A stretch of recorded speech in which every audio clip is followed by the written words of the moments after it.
ఇంటికి కళ్ళ తెచ్చే మహాలక్ష్మిగా పూజిస్తాడు.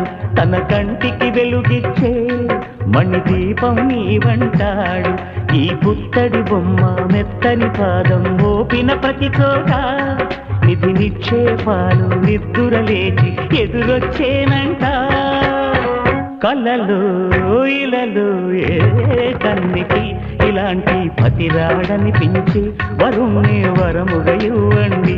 కనీ విని ఎరుగని వేడుకతో వివాహం జరిపించాలండి. దేవతలారా రండి, మీ